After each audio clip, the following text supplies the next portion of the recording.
দেখলে মনে হবে যেন বিয়ে কিংবা খতনা অনুষ্ঠানের আয়োজন চলছে, কিন্তু ব্যতিক্রম হলো শারীরিক প্রতিবন্ধী মাহফুজুর রহমান রানা নামের যুবকের আয়োজনে গরিবের মেহমানখানার চিত্র এটি। তার আয়োজনে শত শত মানুষকে পেট ভরে খাওয়ানো হয় সপ্তাহের একদিন। নরসিংদীর শিবপুর উপজেলার যশোর ইউনিয়নের বিটি খৈনকুট গ্রামের মৃত আবু হানিফের ছোট ছেলে মাহফুজুর রহমান রানা। তার অদম্য ইচ্ছাশক্তিতে চলছে গরিবের মেহমানখানা নামে অনুষ্ঠান। এই অনুষ্ঠানে গ্রামের মানুষ অতিথি হয়ে আসেন একবেলা খাবার খেতে। দুপুর ঘনিয়ে আসার আগেই বড় বড় পাতিলে মুরগির গোস্ত, সবজি, ডাউল, ভাত রান্না করে গরিবের মেহমানখানার খাবার তৈরি করা হয়।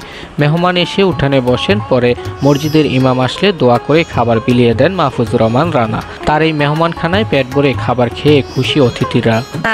সবজি, ভাত, ডাউল, মুরগ আজা নতুন করছে। মাহফুজ ভাই ভাত খাওয়া, মাংস খাওয়া, ডাইল খাওয়া, আজকা পায়েস খাওয়াইব, দই খাওয়াইছে, সবজি গরিব ডাল লাগে সবাইরে খাওয়া। সবজি খাইছি, মুরগার গুস খাইছি, পায়েস খাইছি, ভালো লাগছে। সপ্তাহের একদিন বিশেষ করে শুক্রবার দুপুরে গরিবের মেহমানখানার খাওয়ানোর জন্য বাজার সদাই অধম্য মাহফুজুর রহমান করে থাকেন। স্থানীয় বাজার থেকে চাউল, ডাউল, মুরগি, সবজি সহ মেহমানদের আপ্যায়ন সামগ্রী নগদ টাকায় কিনে আনেন তিনি। এরপর তার নিজ বাড়ির আঙিনায় পাড়ার নারীরা সবজি সহ খাবার তৈরির নানা উপাদানগুলো প্রস্তুত করে দেন।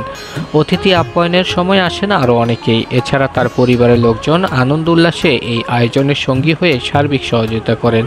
একজন শারীরিক প্রতিবন্ধী হয়েও এই মহৎ কাজ করে যাওয়ায় খুশি পরিবারের লোকজন ও আত্মীয় স্বজনরা। যে আসলে এত সুন্দর মহতীয় সুন্দর একটি উদ্যোগ সে নিয়েছে, সেজন্য আমি এলাকাবাসীর পক্ষ থেকে তার প্রতি কৃতজ্ঞতা এবং ভালোবাসা জ্ঞাপন করছি। বিষয় হলো একজন প্রতিবন্ধী মানুষ এই বিভিন্ন জায়গা থেকে অনুদান বা অনেকের সহযোগিতার হাত বাড়ায়, তো ওই অসহায় পাশে চিন্তা ভাবনা করলাম যে হ্যাঁ একলা যদি তার যেই উদার মন মানসিকতা, তো আমরা শারীরিকভাবে একটু শ্রম দেওয়া তো বড় কিছু না, ওই বিধায় আমরা তার শ্রম দিই আর কি। 2 বছর আগে এই গরিবের মেহমানখানা চালু করেন মাহফুজুর রহমান রানা। প্রথম দিকে এলাকাবাসী বিষয়টিকে হাস্যকর মনে করলেও পরে অনেকে এগিয়ে আসেন তার এই মহতি কাজে। বিশেষ করে প্রবাসীদের পাঠানো অর্থেই চলে তার এই মেহমানখানা।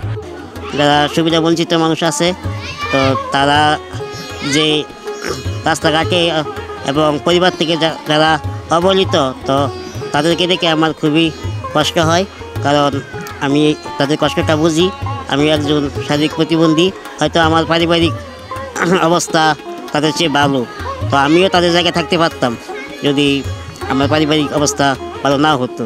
তো সে থেকে আমার এই উদ্যোগটা যে আমি প্রতি সপ্তাহে অসহায় গরিব মানুষ যারা আছে তাদেরকে আমি সপ্তাহে একবেলা ভালো খাবার দিব আমার নিজ বাড়িতে, এবং বিভিন্ন এতিমখানা, মাদ্রাসায় যারা এতিম বাচ্চা আছে, অবহেলিত শিশু আছে, তাদেরকে আমি একবেলা ভালো খাবার দিব।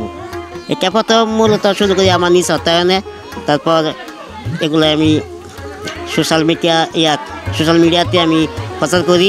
প্রচার করার পর মানুষ দেখে, আমার এলাকার মানুষ এবং দেশের বিভিন্ন জায়গা থেকে প্রবাসী ভাই যারা আছে তারা আমার পাশে দাঁড়ায়, আর্থিকভাবে সহযোগিতা করে।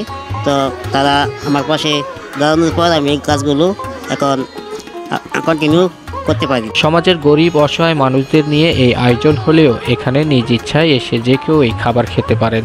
ভালো আর্থিক সহযোগিতা পেলে আরও বড় পরিসরে এই মেহমানখানা চালু করার স্বপ্ন রয়েছে এই প্রতিবন্ধী যুবকের।